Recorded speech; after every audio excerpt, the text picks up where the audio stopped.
ગુજરાત સરકારના એસટી નિગમમાં 611 જગ્યાઓ ખાલી પડી છે, જેની પરીક્ષા 14 નવેમ્બરે અમદાવાદના એલડી એન્જિનિયરિંગ કોલેજ ખાતે યોજાશે। 611 જગ્યાઓ માટે 7,967 જેટલા ઉમેદવારો પરીક્ષા આપશે, જેમાં અમુક કેટેગરીના કોમન પેપર રહેશે।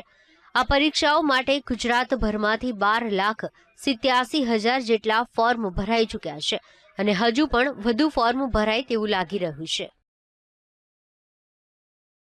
નિગમના રિક્રુટમેન્ટ રૂલ્સ પ્રમાણે એના શૈક્ષણિક લાયકાતના કુલ 70 માર્કના ટકાવારીના વેટેજ પ્રમાણે એક જગ્યા સામે 15 ઉમેદવારની 100 માર્કની OMR લેખિત પરીક્ષા લેવાના નિયમો અનુસાર આગામી 14 તારીખે જુદી જુદી 13 સંવર્ગની કુલ 4 પરીક્ષાઓ યોજવાનો નિગમને નિર્ણય કરેલો છે અને એના કોલ લેટર દિવાળી પહેલાં દરેક ઉમેદવારોને સ્પીડ પોસ્ટથી મોકલી આપવામાં આવેલા છે।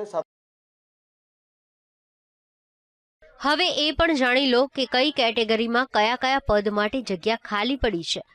કેટેગરી 1 ક્લાર્ક સુરક્ષા મદદનીશ traffic controller, category 2 traffic inspector administration અને traffic superintendent, category 3 junior senior accountant.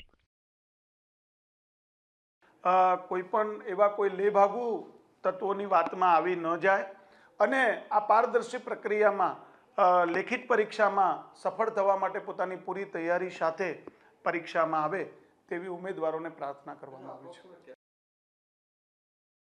જો કે આ પરીક્ષા દરમિયાન કોઈ દલાલો કે લેભાગુ તત્વો ઉમેદવારોને છેતરી ન જાય તે માટે કાળજી રાખવાનું પણ તંત્ર દ્વારા કહેવામાં આવ્યું છે। આ એસટી નિગમની ભરતી પ્રક્રિયામાં પારદર્શિતા જળવાઈ રહે તે માટે સાવચેતીના પગલાં લેવાઈ રહ્યા છે। કેમેરામેન હસમુખ વાઢેર સાથે મેહુલ દુધરેજિયા, VTV, અમદાવાદ।